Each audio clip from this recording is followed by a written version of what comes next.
Welcome to the Backfield Buzz podcast. We're back. We're pumping these division previews out. As always, Cody Wiles here with Logan Glover and Andrew Foster. If you want to keep up to date with all things NFL, consider subscribing. I mean, that's what we're here for. We're here to help keep you in the loop with things. Even if you have some NHL interest, consider subscribing to the Hive Podcast Network as well. Keep an eye out for the What's Buzzin' podcast.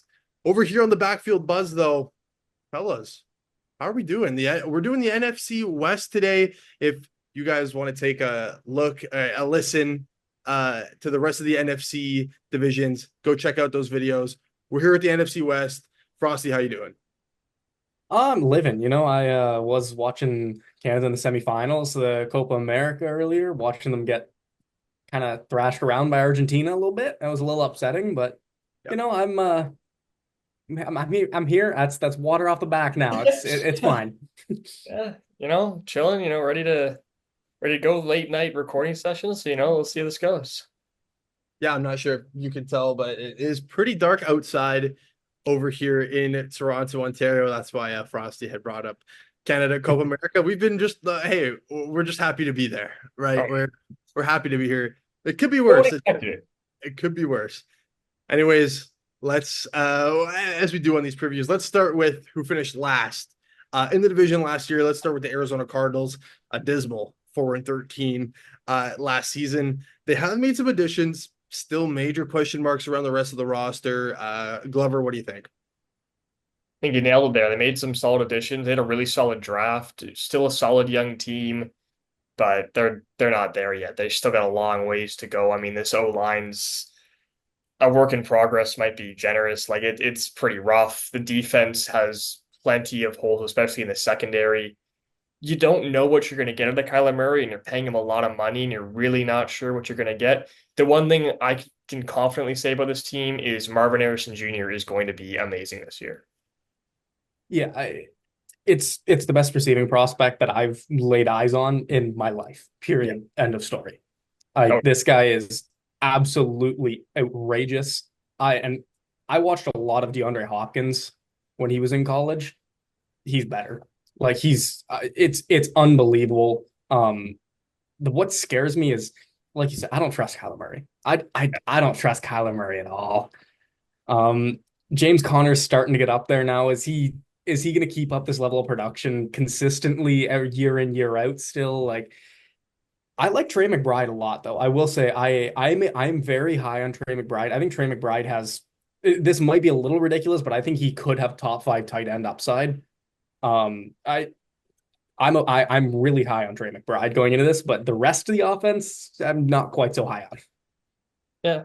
I'm the only one that thinks Kyler Murray has a little upside here. I'm not completely out on Kyler. I'm going to be honest, fellas. He look at what he's had around him, and it hasn't been great. But I'm feeling a little bit of a Kyler Murray resurgence here. Do you guys feel somewhat in the same way?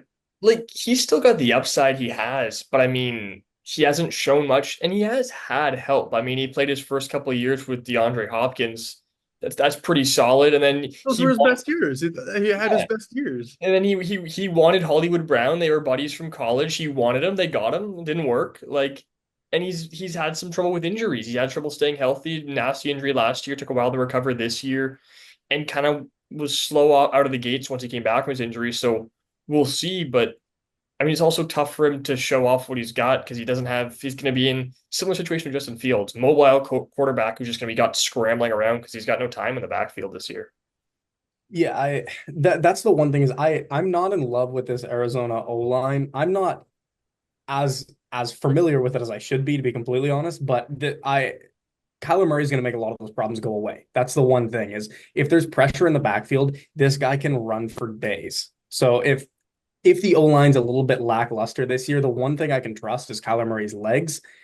But man, if he starts getting hit again, it's gonna be tough for him to stay on the field. Yeah.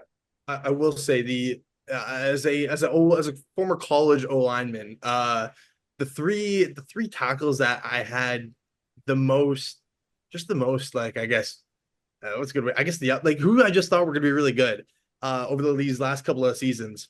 Joe Alt, I think, is going to be fantastic. Uh, Evan Neal, who I still have hope. I'm holding out hope for Evan Neal. I just need him to stay on the field, and I think he's going to be a really good player. And Paris Johnson Jr. I really, really like Paris Johnson Jr. The athletic monster that he is. I think he's going to take a step up this year. They need him to. I like the pickup of Jonah Williams on the other side as well. He was solid in Cincinnati. Everything else is a mess. Quite frankly, in the interior. Don't mind Will Hernandez. Just not sure if he can be, a full time kind of starter in the league. But I think a theme around this whole team is they have some top end talent. It's just now they need to supplement the depth. Like you got your star receiver, who I mean, you guys have been gloating about MHJ. He really fits that modern type of Justin Jefferson, Jamar Chase can kind of do everything, if you know what I mean. And then I think what you want about Kyler Murray, but they've invested obviously a lot into him, the former first overall pick. They got Paris Johnson Jr. a tackle. We can kind of transition to the defense here. They got one of the best safeties in the league, in my opinion, in Buda Baker. So it's just about filling out the rest of the team. But what do we make of this defense? Because there's ooh, we just somebody take it. Where any listen to any positive thoughts on this defense? Where do we see this defense really? What are the strengths? Good question. Yeah, very good Really making question. me work here, man.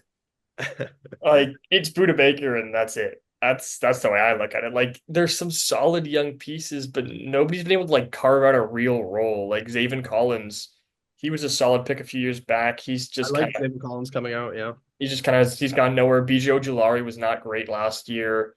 Like Garrett Williams, he was a solid cornerback prospect. Didn't get much out of him.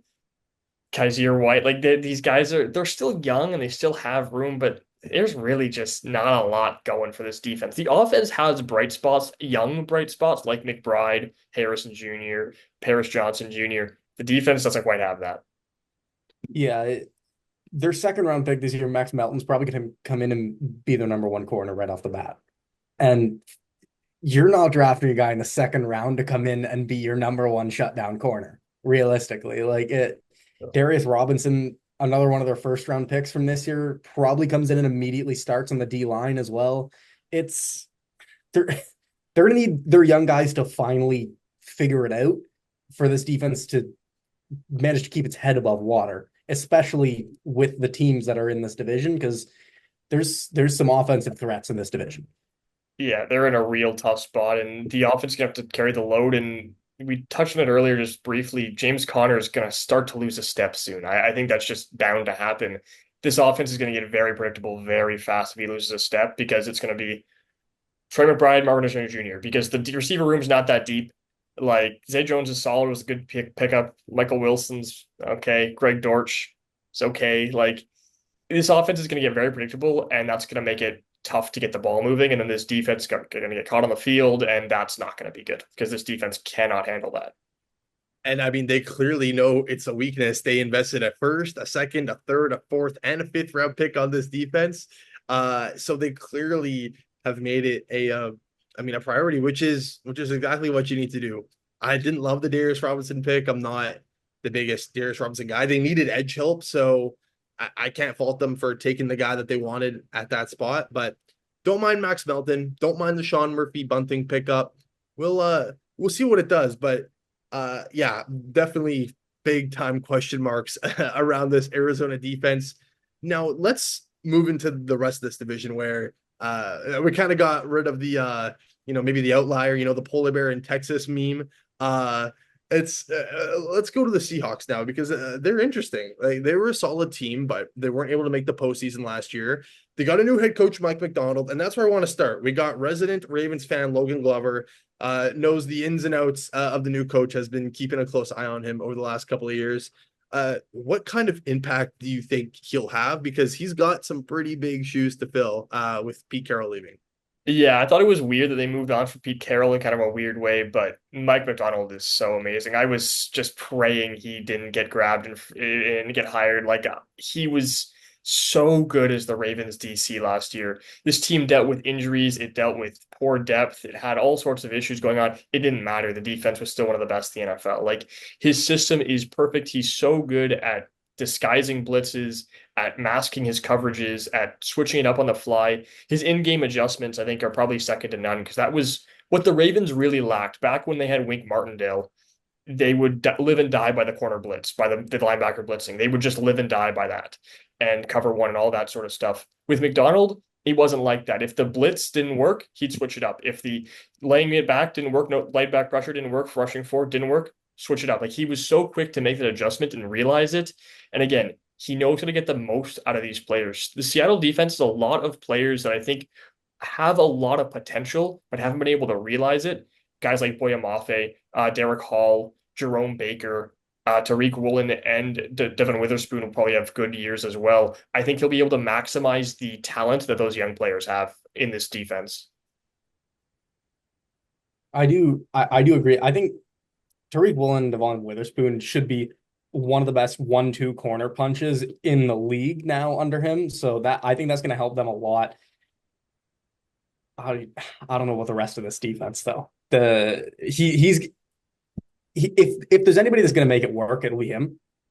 But it's a lot like the Cardinals in the sense that they're going to need some guys to take some steps. Oh yeah. If they I like their offense. I think their offense is going to be able to put points on the board, but I don't think they're going to be scoring 30 plus a game. And I'm not convinced that this defense won't be giving up 30 plus a game. Yeah, they lost some big pieces too. I mean, like losing Quandre Diggs is brutal. They lost Jamal Adams. He hasn't been healthy, but a healthy Jamal Adams is a healthy Jamal Adams. They don't really have a lot at the safety position. You know, their interior D line and their edge rushing has always been a little rough. So we'll see what they can do. But I think it is going to be a lot on McDonald to try and turn that defense around and get the best out of these players that might not look so good on paper. Yeah, I definitely believe in the young guys in Seattle to make more of a jump than the guys in Arizona. You touched on Tariq Woolen. If he can tackle, man, he'll put it together. I don't know, like he's so just athletically gifted and can just stay in dudes' hips like it's nothing, but he just can't tackle. So if he can figure that out, I really love the DBs that they have. Safeties are a bit weak, like you mentioned, Glover. And yeah, we'll see. I don't mind the front seven. I like Byron Murphy. I really do. Uh, yeah, and Draymond Jones had a solid year for Seattle last season. Leonard Williams, maybe there's still something there with him after they acquired him. So, yeah, the defense it's not like years past, obviously, back in the day when they were going to Super Bowls, but it's going to come down to this offense. But the leader of the offense, Geno Smith, I've been lower on him in general. And I'm curious to see what you guys think on Geno because he had that resurgence, would have been 2 years ago now, and then really let the team down, I would say, last season. So where are you guys at with Geno? Can this team make the playoffs with him at quarterback, basically, is what I'm asking. They can make the playoffs, I think. Making a difference in the playoffs, I don't know about that. Like, I don't know if this team can win a playoff game with Geno Smith, but I think there's enough there to make the playoffs. I think it's more so, I feel like they went away from this a little bit down the stretch last year. They got to lean on the run game. I mean, you have a really good 1-2 punch in Kenneth Walker and Zach Charbonnet. Lean on it. I mean, I feel like they underutilized JSN last year too. I mean, I think he will and should be the one receiver in that room. Like he is going to be better than Tyler Lockett. I think he has more talent to be good. He's good enough to be better than DK Metcalf in the next couple of years. Got to use him more. I think they got to use the young weapons they've invested so much into these past few years and not lean so much on Geno Smith. I will say, I don't know if this is a hot take or not. 10 games in, I think Sam Howell's the quarterback. Okay. The reason they went out and traded for him, that's the whole point I'm making. They clearly don't feel comfortable with him at quarterback enough to go and make a trade for Sam Howell, who, I mean, as a backup now, you could argue is the best backup in the league. Absolutely. I'm higher on Sam Howell than most people. I am too. I think Sam Howell's a better quarterback than Geno Smith. I don't know if I take him over Geno Smith, but I do agree. I am higher on him. He had trouble turning the ball over in Washington, But overall, there's talent there that I think can be tapped into. And I think it's one of those competition breeds, breeds better players. That's what's going to be. It's going to be QB competition to force Geno Smith to play better. I don't think Drew Lock was driving that, you know? I think Sam Howell will. Sam Howell has a real outside shot to steal this job away from Geno Smith if things go south. So I could see it. And with these extra weapons and with an improved O-line that he didn't have in Washington, maybe those turnover issues become kind of a thing of the past. That's what I was just gonna say. I'm excited to see. I want to see Howell in there because I want to see him with actual like no diss to who's at Washington, but there's just more talent on this offense in Seattle. And then his tackles.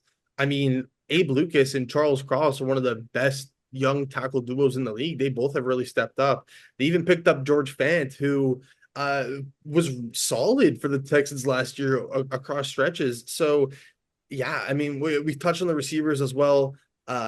There's a lot there. And honestly, I don't think it's a hot take at all to think that Sam Howell could start because, I mean, he threw for more touchdowns than Geno last year, threw for more yards than Geno last year, threw 11 more picks. Yeah, that's the big thing. Geno he's only 23. Yeah, yeah. So Yeah. there's potential. Sorry, is he 23? Yeah, he is 23. Okay, I wanted to make sure. Yeah, so I wouldn't mind seeing him with that system. Any closing thoughts on Seattle here? I mean, yeah, I think we really hit it. Like it is a team that's gonna have to rely on the young talent across the board. Defensively, there's young guys need to step up that we mentioned. I'm really looking for Boye Mafe. I really like him, and I really think he can have a big impact on this team. And then offensively, again, lean on the young weapons. Don't force Geno Smith to be your hero. You have weapons. Like go to the run game, go to the JSN, go to DK Metcalf. Like that's what they need to look to. That's another reason why I think Howell is honestly, to me, a better option at quarterback is he's so much younger too. Yeah. You're building this young core of offensive talent outside of Tyler Lockett. Why not at least give him a shot? Just see what he can do. He's turnover prone, but he's also an athletic monster. He can run and he can throw. He's got a really good arm strength. I think the earlier Sam Howell starts at quarterback, the better it is for Seattle. Yeah, like there was clearly some inaccuracy issues with Howell last season, but I want to chalk up a lot of the turnovers to just him trying to make a play. Like it seemed like he was just playing a lot of hero ball with Washington. So hopefully in a more calm down system, he can flourish. Let's move to LA, who had somewhat of a shocking season last year, just on how good they were. I mean, everyone loves the Lions, us included, but I think people forget just how close LA was to beat them in the wild card round. It went right down to the wire. I believe it was a 1-point game. Frosty, what are we making of these Rams? I love the Rams offense. I really do. Kyron Williams has evolved into one of the best running backs in football. Matthew Stafford is still, I would say, a top 10 quarterback at least, even though he's aging. Puka Nacua came out of absolutely nowhere and was one of the best receivers in the league last year. He took the number one spot over a guy that had the receiving triple crown in Cooper Kupp. Like this offense is electric. And I like Tyler Higbee. I hope he can come back healthy this year with that knee injury that he suffered. So this offense, to me, it's got a lot of layers, and I think it's going to be tough to stop again this year. Yeah, I think the biggest question for this offense is going to be health all across the board. Matt Stafford's had some issues. He's up there in age. Kyron Williams, he's been hurt a couple of times. Cooper Kupp's had some terrible issues with injuries recently. Higbee, as you mentioned, what do you think you're going to get out of him? So that'll be the big issue because, I mean, if Stafford goes down, well, Jimmy Garoppolo is suspended. So you're going to Stetson Bennett. You know, Cooper Kupp goes down, yeah, you got Puka Nacua. But then you also got DeMarcus Robinson and Tutu Atwell. Tyler Higbee goes down, it's Colby Parkinson. The depth isn't there if injuries start to pile up, which very well could happen for this Rams team. Yeah, that's the depth is definitely questionable to say the least. But man, I want to spend a little time. Am I the only one that like loves Blake Corum for this Rams team? Like, it's not a bad pickup. I did like him. I do because Kyron Williams was never drafted to be a bell cow running back.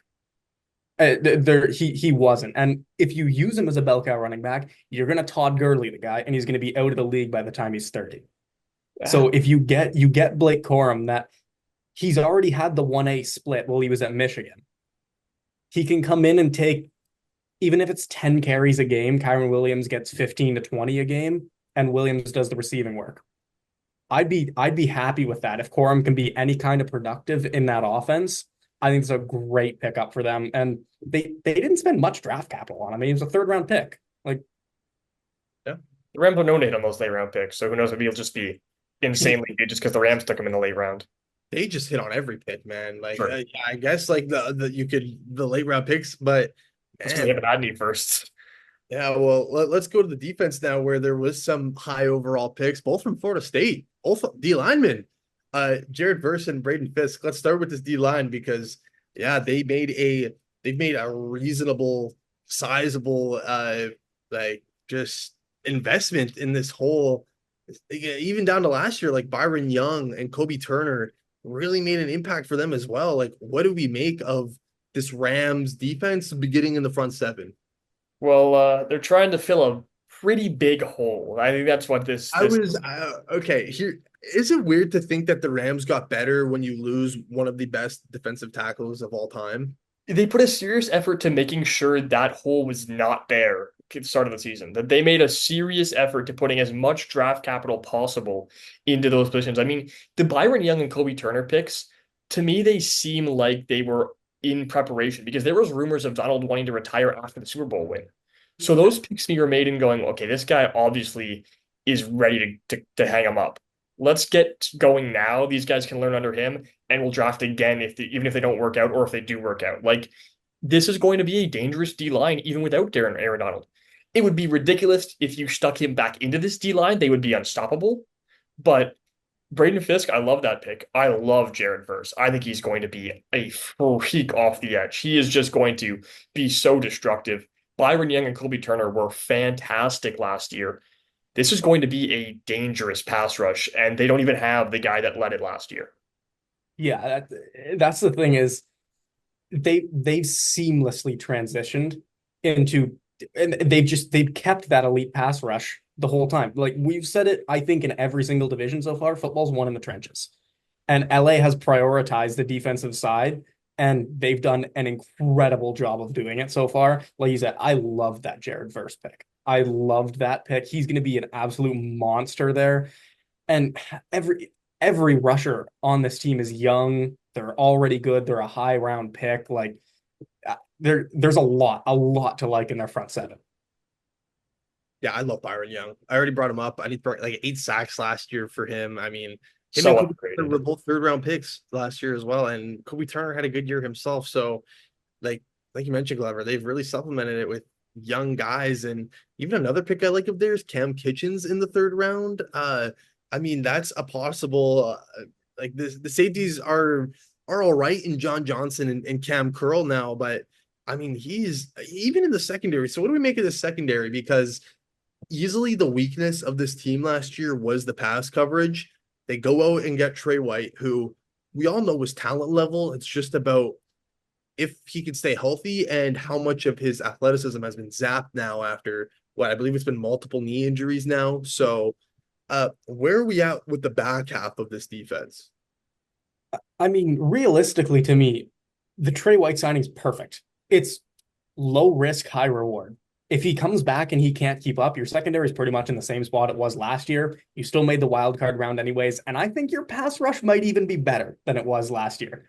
So realistically, you're not losing anything by taking a shot on Trey White. Even if they need to give him a little bit of extra time, they give him a little time off during the game, like extra time on the sidelines, like whatever he needs, because he's not going to have to cover for as long as he would have in Buffalo. I think this pass rush is much better than the Bills had when he was playing there. I think the depth behind Trey White is also better than what the I Bills was had. just going to say that. Like realistically, for this pass game, this pass coverage to get worse, Trey White has to be worse than Ahkello Witherspoon. I don't see that happening unless he's injured. So Trey White will be solid, and Darius Williams can be a solid one. He's not going to be a world beater by any means, but he can carry a bit of that load. Kobe Durant's really solid.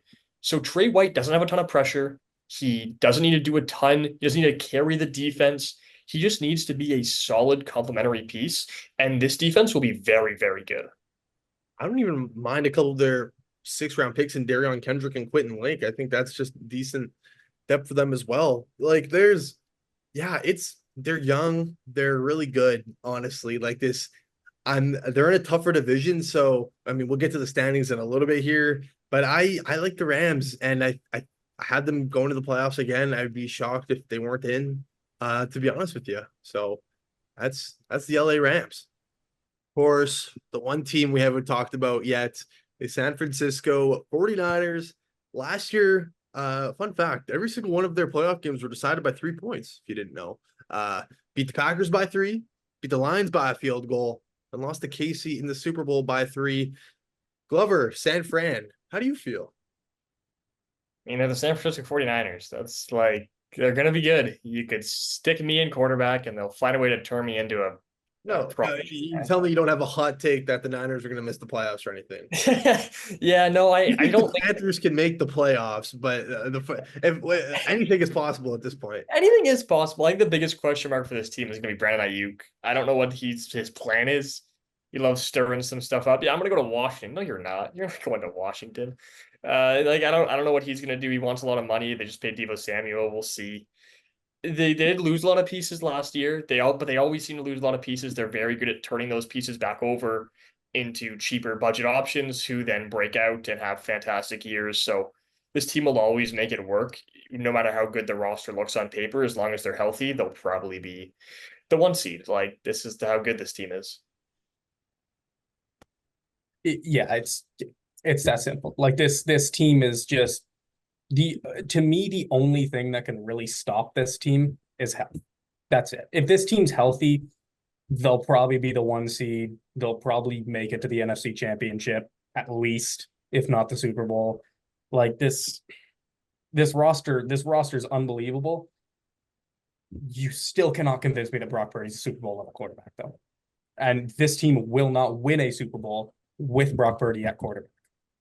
I almost feel like Brock Purdy, I don't think he's a Super Bowl winning quarterback, but I don't think he needs to be in San Fran. I think he just has to kind of be there. Like, he's take him along for the ride. Like, Christian McCaffrey is the MVP of this team. Like, I thought it was so dumb last year when it was getting down to the end of the year and their MVP talks. There was Lamar Jackson, obviously, and it was like, well, the Niners are the ones in the NFC. Who's their MVP? It must be Brock Purdy. He's the quarterback. No, it was not Brock Purdy. It was Christian McCaffrey. Christian McCaffrey was the MVP of this team. He is the MVP of this team. Like, again, I don't. They signed Josh Dobbs.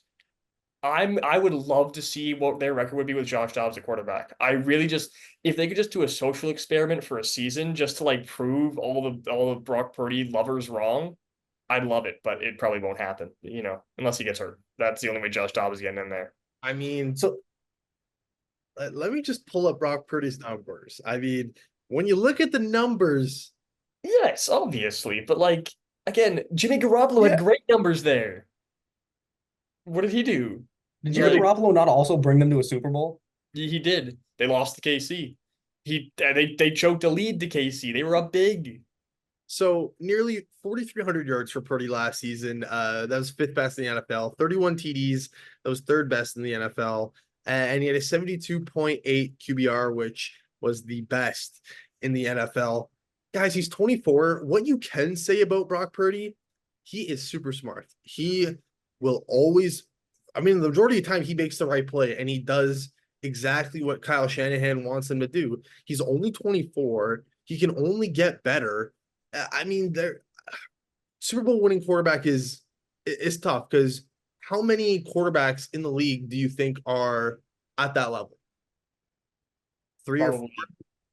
Maybe a bit, maybe 1 or 2. To 5 or 6, like I'd say 5 to 7, somewhere in there. Pat Mahomes. Yeah.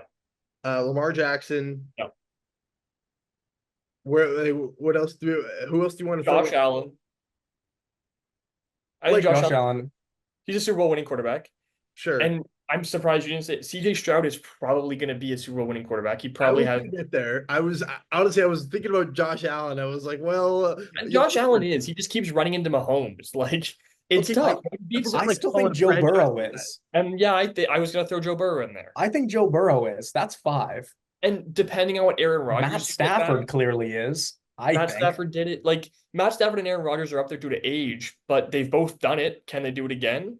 But It's the elite. It's the best, the MVP candidates. so okay, but I think is Purdy not on that Stafford level right now?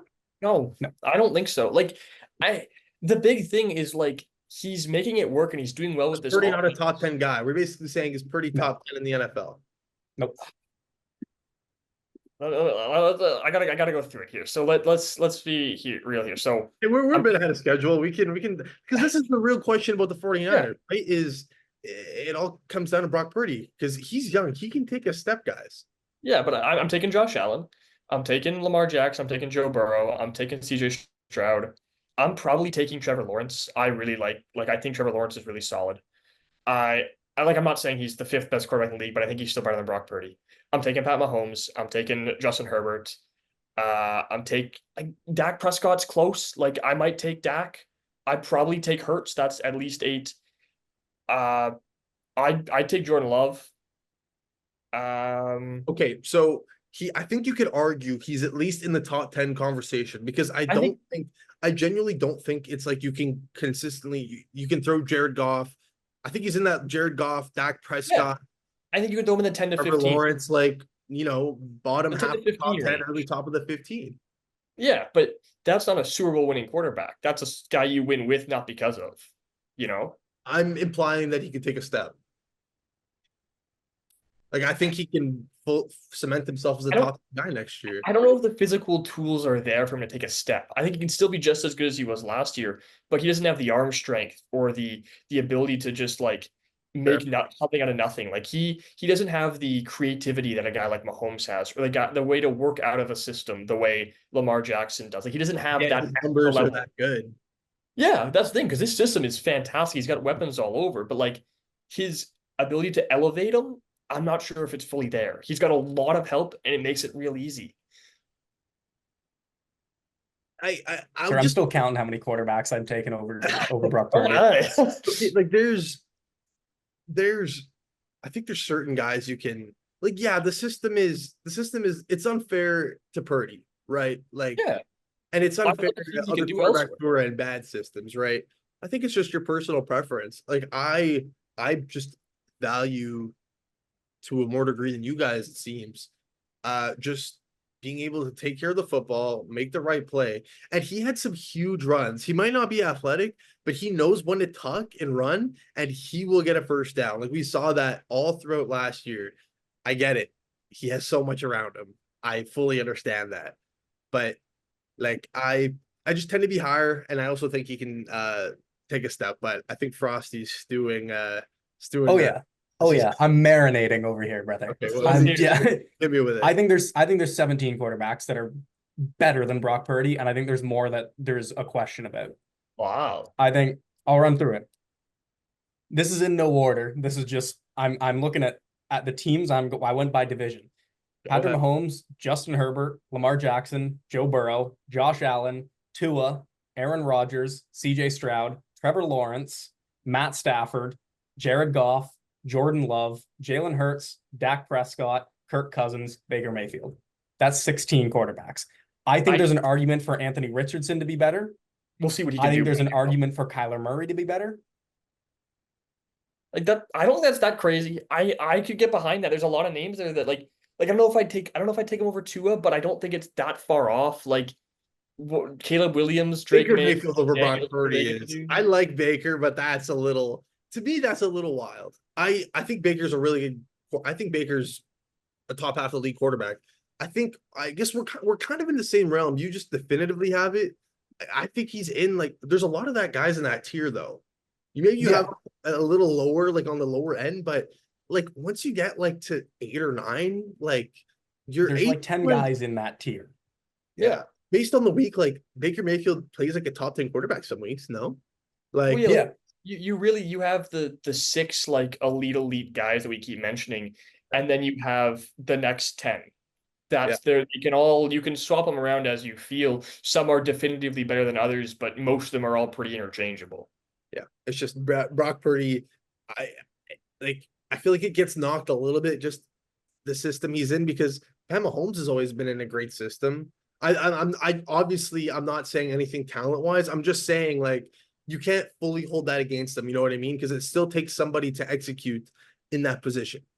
And it's system for Mahomes is a great system, but it's also I think the big thing is weapons. Mahomes just keeps losing his weapons every year, and he makes the guys he gets better.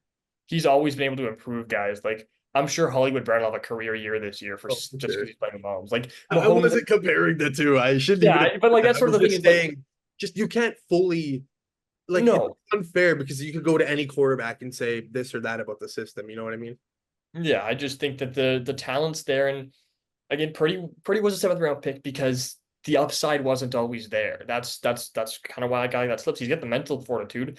I bet you most quarterbacks in college football have the mental for. I bet you Stetson Bennett's got the mental fortitude to do that kind of stuff. Like though the winning like Stetson Bennett was a winning quarterback at Georgia. He knows how to play the game. He knows the mental side of things.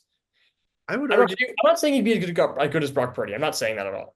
I'm just saying that guys that play at a high level of college football have at quarterback are mentally capable of making the smart decisions most of the time when they're drafted. Stetson running away from the police. How Oh, are you yeah. arguing somebody who has Wow.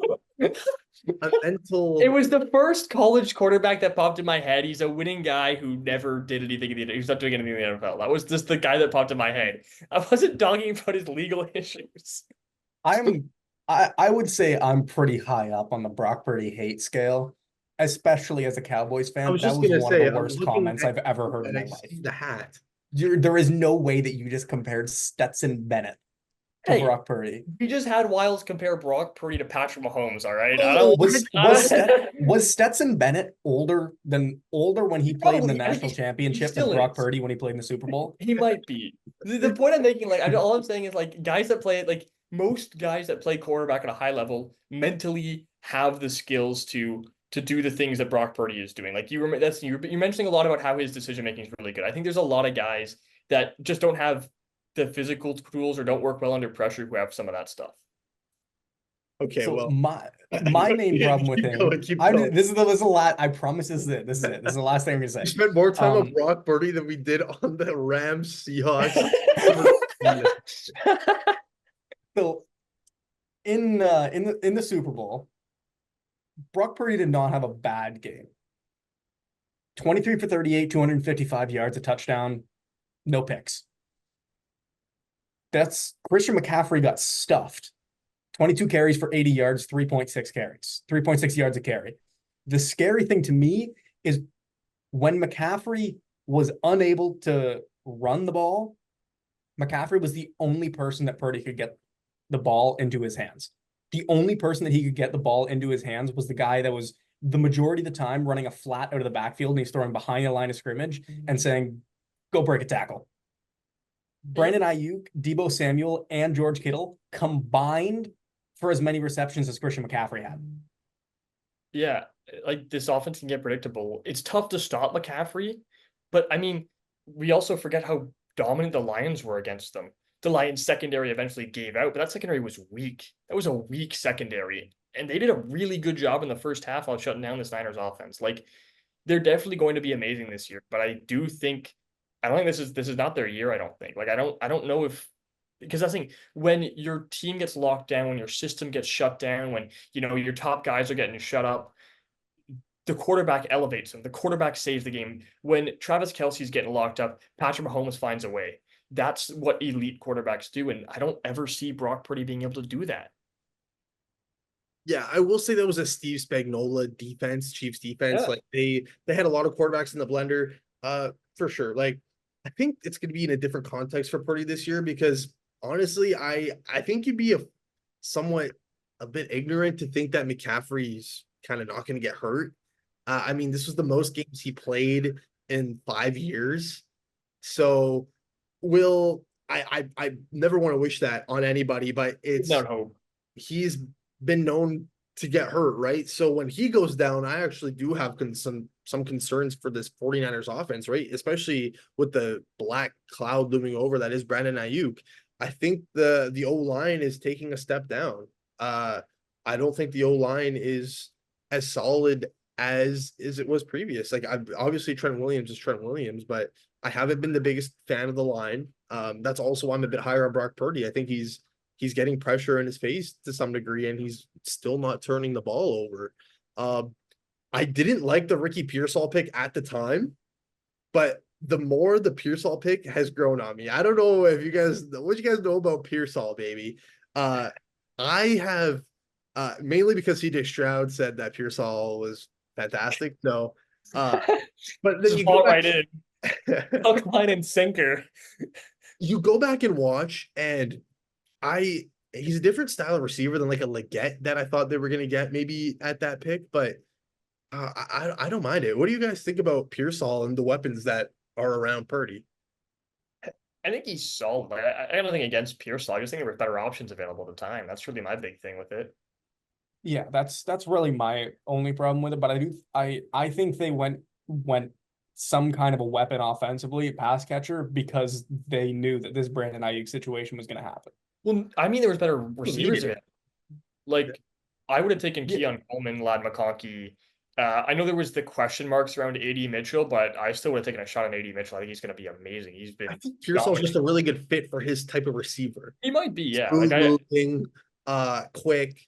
You know what I mean? I feel like he's just more of a Kyle Shanahan receiver than like a more of a jump ball guy in Keon Coleman or Leggett. I will say the other one questionable thing is they brought in Pearsall. Like, I think they're really expecting Ayuk to go because they brought in Pearsall, and if Ayuk was sticking around, well, that's your three. That's an easy three. But they then re-signed Jawan Jennings and gave him a decent chunk of money that you could have spent on the questionable O line or other holes. To me, I think they're really preparing for the high possibility that Ayuk's not there. I don't know where he's going to go because nobody seems to be willing to pay the price. But I just don't see him on this team very long. Like I don't see it. This is another completely separate conversation. Maybe I'll throw this to you, Frosty, but the receiver market has been, we're seeing what, like, these receivers are commanding a ton of money, and T. Higgins wanted out of Cincinnati. No one wanted to pay to then pay the 49ers to then have to pay Ayuk or pay the Bengals to pay T. Higgins. You know what I mean? So where are you at with this receiver market, Frosty? It's tough because what I'm noticing is teams don't want to give up what a receiver is worth if they haven't seen that receiver be an absolute alpha number one on an offense. Yeah. T. Higgins, we have never seen be an alpha number one. Brandon Ayuk, we've never seen be an alpha number one. It's going to be tough for, if he is gone, it's going to be tough for San Fran to get the return that basically everybody thinks that they should get for a guy of Brandon Ayuk's caliber, because teams just simply aren't going to pay it. Yeah. This receiver market makes me so much happier that the Ravens have just never had a talented receiver.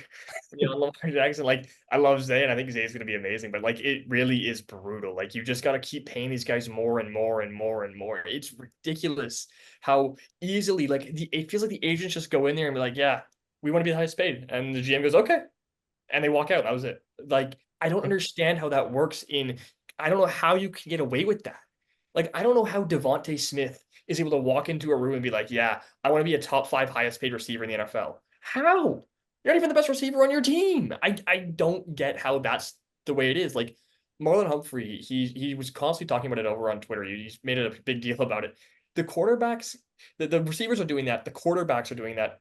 The cornerbacks just don't, for some reason. Like, those are the only two positions that are able to just walk into a room, be like, I want to be the highest paid, and get it. No other position. I'm telling you, I would rather pay an elite corner than an elite receiver. Elite receivers grow on trees, man. I think the amount of teams that have 2 elite receivers, that's why they're one out. Like Jamar Chase, T. Higgins, Ayuk Samuel, Devontae Smith, and AJ Brown. I think it's a lot easier to get an elite receiver than it is to get a shutdown corner. But the cornerback market just doesn't blow up. I don't know. Yeah, I mean, I think the bar was set when the Texans traded for Diggs. It was a second round pick, and then the Bills gave up Diggs a sixth and a fifth. So clearly, I think Houston did sniff around on T and Ayuk. I know that for sure. But the teams were easily asking for a first because of the age, and so let's move on here. But that's definitely another, maybe a conversation for another day on where the value of each position is. I mean, talk about the whole running back thing from a year ago, right? That ties right into what we're talking about. Let's have some quick thoughts on the defense here. We know it's elite. We all know the story at this point. they bring back a good chunk of who they had, lose some guys, especially on the D line. Maybe we'll start there. Glover, relatively same defense outside of the D line where they've made some changes. Yeah, they lost a lot of pieces. Randy Gregory, Chase Young, Eric Armstead, Javon Kinlaw, Sebastian Joseph Day. Like none of those guys are necessarily world beaters. They're not like crazy good, but it's depth. It's a lot of names, a lot of players, a lot of people you're not having on your roster anymore. I kind of like, do I don't mind who they replaced them with though, No, none. I was gonna say like I Leonard Floyd was really solid last year in LA. Gator Gross Matos was a high pick a couple years back. He's got untapped potential maybe, but they tried that with Chase Young. It didn't really work. Chase Young was not good in San Fran, and it takes a lot to not be good in San Fran. But again, it'll be Nick Bosa. That's what's gonna just run this defense. Javon Hargrave had a down year, but I think he'll probably have more time on the field this year. I think he'll probably have a bounce back. So we'll see. But I do it'll be Nick Bosa. Nick Bosa is just dominant. Yeah, that was the calling card for this D line for me last year was you never got a playoff because they had two starters at every position. They were just rolling guys out like crazy. You never got to take a snap off. That depth isn't there anymore. You're gonna have some times where you're not gonna get the pressure that you're used to getting pretty routinely on any quarterback in the league. So it'll be interesting to see how their secondary and their linebacking core can adjust to their a little bit depleted D line this year. I will say, Malik Collins, one of the most underrated defensive tackles. I know it sounds like he's gone now. I have no like ties to Malik Collins.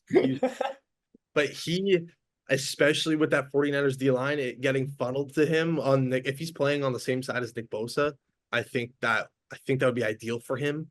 And man, I like Drake Jackson off the edge for them as well. I think they have some depth along the edge. Maybe they're a bit weaker inside. Even Jordan Elliott's a little bit of an underrated pickup from Cleveland. So we'll see. The system can make them better. And the linebackers behind them will definitely clean up a lot. And Dre Greenlaw and Fred Warner. We can pretty much, you guys can get a quick thought in if you want before you go to the DBs, but we know what these guys are. We know this is a star-studded linebacking crew who literally do everything. Yeah. Yeah, like I'm gonna have to we had a huge debate about this constantly at school the last year about the best linebacker room in the NFL. I still stand by last year was Baltimore's, but now it's definitely the Niners. I mean, Patrick Queen left and they And they added added Devondre Campbell. yeah, Oh, like wow, they said that. but yeah, like this linebacking core got better, which is just stupid. I don't like it. Like Troy Greenlaw's amazing, Fred Warner's amazing, second best linebacker in the NFL, and Devondre Campbell's really, really good. So, but I'll let you get to the linebackers in a second for us. But I wanted to bring this up because we're on the topic of our former players, and you mentioned how much you love Malik Collins. Well, the Niners picked up Rocky Sin off the Ravens. He sucks. The Niners DBs are going to be terrible this year beyond Charvarius Ward. I'm really like that's going to be the weakness for The this DBs team. are a concern. It's Like, I didn't realize how weak their secondary was until yeah. I was prepping for this episode. Like Frosty, where are you at with these DBs? Oh yeah, Javarius Ward's still very good. I'm not going to get into this again, Glover. They've had the best linebacker room and the best linebacker, and they still have the best linebacker room and the best linebacker. The Sure, whatever. secondary, though, outside of Javarius Ward, I like Talanoa Hufanga a lot. If he's healthy, he's I think one of the best safeties in the league. But outside of that, this is a little this is a lot rougher than I really thought it was before we got into this. Renardo Green, their second round pick, probably becomes their corner too. I would assume. It's Like Lenoir's probably their three. I the think depth.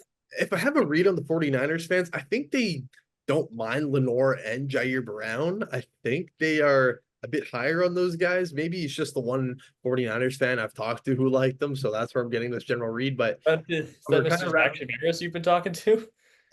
did he not like Lenore? I don't remember. I don't remember. It is Zach. I'm pretty sure he would tell me he was a big Lenore and Brown. Glover, wrap us up on this Niners conversation. Where are you at with them? Yeah, I mean that's the big thing is the secondary is going to be tough, and they're not going to like the depth was bad last year, but again, it was a lot easier to get away with it because of how good the pass rush was. The linebackers will still definitely help out, but the pass rush is going to take a hit. They're not going to be able to get us pressure as easily. I mean, it'll be a lot easier to double team Nick Bosa this year. They won't have to spread it out as much. They'll be able to just consistently double team him and be pretty confident in the rest of their line to hold up. Yeah, the depth is really not good. Like Ambry Thomas is there at corner. Like Rocky Ya-Sin, I thought he was gonna be a great pickup for the Ravens last year. He was injured and then was just bad when he was on the field. He never did anything. And the Ravens cornerback room was not very deep. He had an easy opportunity and fumbled the bag big time. So that'll be the biggest question. Is there's two big question marks. Is Brock Purdy going to be able to do what he did? And can the secondary hold up? That'll be the big question marks for me. Well, let's get into the standings here finally. Definitely went on for the 49ers a lot more than we thought we were going to. It was mostly about other things than the 49ers, but Frosty, let's start with you. As we do for all these episodes, we go standings predictor and we just sim out our seasons and we see what our records can be. So Frosty, who do you have finishing last? So last in this division, I think it's a given. I think it's the Arizona Cardinals. I don't have them being that bad though. I have them at 6-11. I think this team can take some good strides offensively with a full season of Kyler Murray, a full season of Marvin Harrison Jr., Trey McBride. Again, I really like. I have them having a tough schedule. I have them playing 12 games against teams with a winning record. So this is it's a gauntlet for a team that was last in their division last year and is last in the division again this year. But that's this division. It's that you'll see. The reason why they play that many games is because I have the other three teams in this division all above 500. So it's just bad luck that they're in a very, very difficult division. In third, I have the Seahawks at 9-8. I have them starting slow and going on a bit of a heater late because I think they're gonna start Geno Smith, and then at the end of the season, I think they start Sam Howell. And I think that'll help them turn around. They run an absolute gauntlet in the middle of their season. I don't know if you guys noticed that, but they go from week 6 to week 11. They go Niners, Falcons, Bills, Rams, a bye, and the Niners again. And I have them winning one of those games, and I have them winning it at home against the Rams. And I think after that stretch is where Geno Smith gets benched. I think they come out of their first 10 games with 4 wins. I think Sam Howell comes out, and I think Sam Howell goes 5-2. He almost pushes them to the playoffs, but they just miss. They finish at 9-8. Just ahead of them, I also have the Rams at 9-8, and I have them missing the playoffs. It's health. There's a lot of guys on this team that I don't trust to stay healthy. It's tough. I have them going 3-3 in the division. Again, it's a really, really hard division. They're playing 11 games against teams with a winning record. It's man, like there's a lot of things with this Rams team that can go wrong, I think. We saw it. We saw a lot of it go right last year, and they were really good, and I almost made it to the divisional round. I don't know if we're going to see as many things go right again for them this year, and I have them missing the playoffs. And then obviously San Francisco 49ers at 1. I have them going 14-3. I have them losing week 18 to the Cardinals because I'm assuming they're going to have the 1 seed locked up by then. They're just going to rest all their starters. That was where one of Arizona's wins came from. That's their only loss in the division. Their only real losses during the season. I have them losing their season opener to the Jets. And then I have them losing week 13 to the Bills in Buffalo. We've said, I think, everything possible about this Niners team already. So I'm not going to harp on it anymore. This team is just stupidly good. Fair enough. Although I think this is going to be one of the more we're going to have a little more disagreeing on these rankings. We've been pretty consistent in our divisional rankings, but I've got a few that I'm a little differing on. So Let's hear them. We'll jump right into it. The Cardinals, you end up taking a bit of a jump, and what tends to happen when we do these is I tend to talk myself more into teams I'm lower on. That was happening for the Cardinals when we were doing our offense. We're looking at the offense, like, man, there's some solid pieces here. Got to the defense, like, you know what? That's why I had about this record. I got them at 3-14, and they're low. And but we talked about this last episode about teams that got worse than the Panthers. This is one of them. Like, I also have them winning week 18 against the Niners in a game that they should it'll be arrested starters. They'll win it. But yeah, like they do have a really tough schedule considering the fact that they are not a good team and this defense is bad. I just don't like this defense. I'm not really sure what to think of Jonathan Gannon. I didn't think he was a great hire, but he almost impressed me a little bit last year. But we'll see what he can do again this year. Healthy Kyler Murray will be huge. But yeah, for me, they play 9 teams with a winning record. When you're a team that's picking in the top 5 and you're playing 9 teams with a winning record, it's not going to be a great season for you. So I got them in last pretty easily. Then I've got the Seahawks. I've got them missing the playoffs, but I've got them at 8-9, not 9-8. So just one game off there. And you mentioned the gauntlet they run from week 6 to week 11. You can expand that to week 3 because in week 5 they play the Giants, which isn't a gauntlet game, but they then play the Lions and the Dolphins the 2 weeks before that. Like they open the season really easy and then just have a top stretch of really, really tough games. And same thing as you through week 11, I've got them with only 3 wins, but then they go on a bit of a heater at the end. For me, it wasn't so much chalking it up to Sam Howell. It was more so the schedule just lightened up for them. They weren't playing with just the best teams in the NFL. So I've got them at 8-9 in the 9 seed in the conference and missing the playoffs. Then I've got the Rams a lot higher than you. Maybe I'm counting on the health a little too much. I've got them at 12-5. I think the big thing is health aside with this team. I think the question marks around health are on the offense, but I think the defense can make up for it. This defense is amazing. Like there's the only health question mark defensively is Tre'Davious White, and we've already went over it. He doesn't need to be a catalyst. They can get away with him being injured. And I think the offense can live with some of the injuries. Like again, they did it last year. They had injuries last year. They were still a really good team. And they don't have a super tough schedule. I think it's not too bad. They've got a lot of wins they can piece together against teams that aren't that great in the middle of their season, and if they're able to get hot, stay healthy, get guys off the field quick, not playing like gruesome like neck and neck games, it could keep them healthy a little bit longer.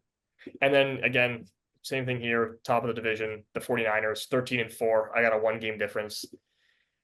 5-1 in the division. Only divisional loss is the Cardinals in week 18, but this team is just really, really good. And again, the Cardinals played 9 teams with a winning record.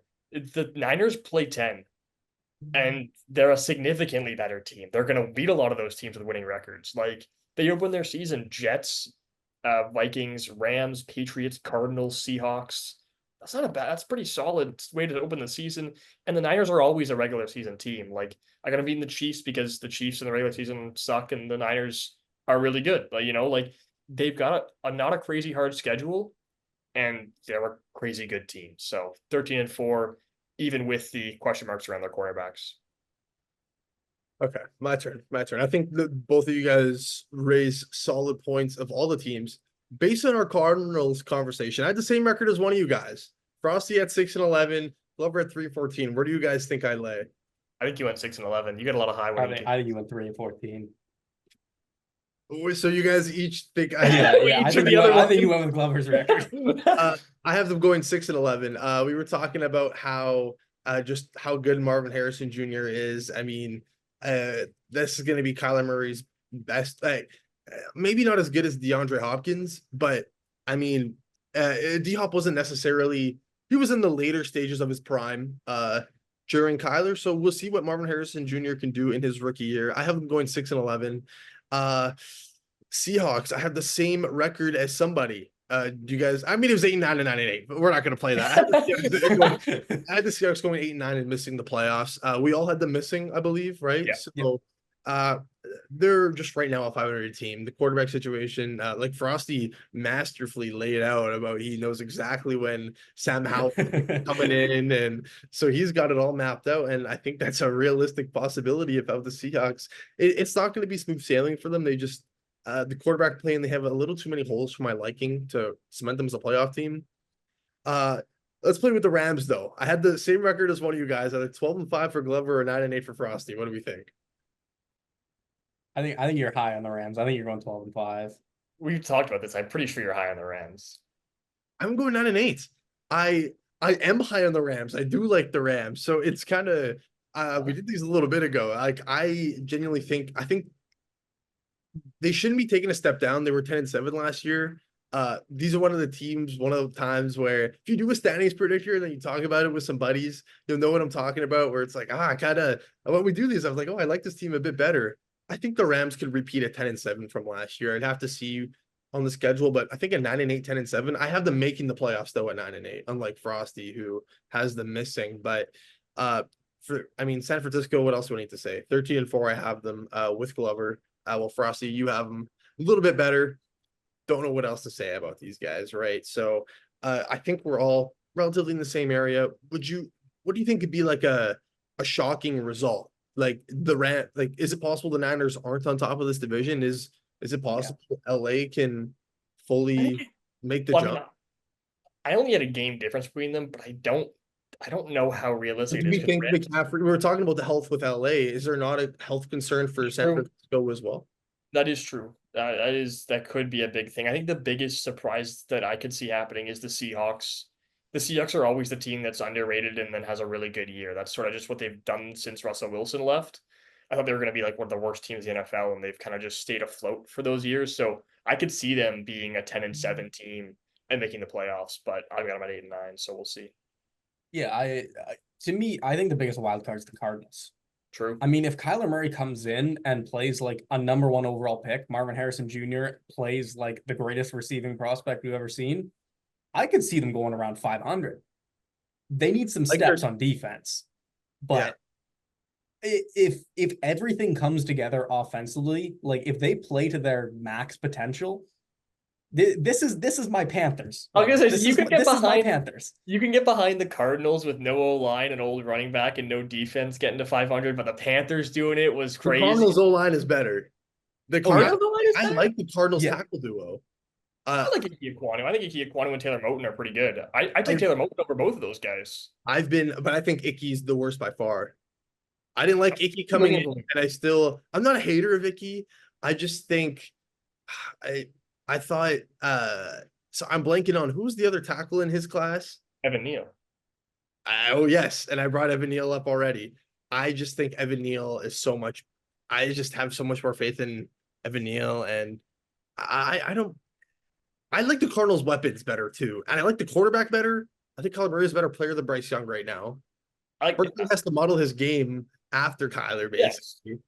I think better weapons. No, Kyler. I like Trey McBride.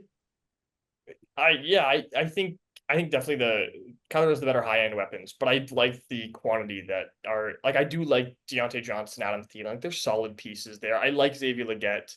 And I really think Jonathan Brooks is going to be a bit of a monster. I think he's going to be an underrated. Like I think he's going to take the job from Chuba Hubbard and have a really good year. He could be underrated.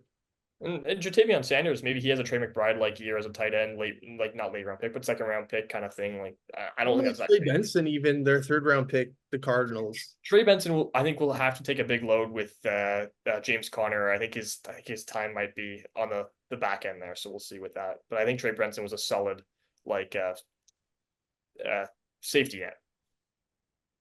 Well, any final thoughts, fellas? I mean, we covered this division and more. I think this is easily going to be our longest episode.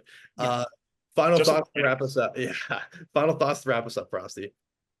I want people to save this video and come back to me when Sam Howell is starting a playoff game at the end of this season.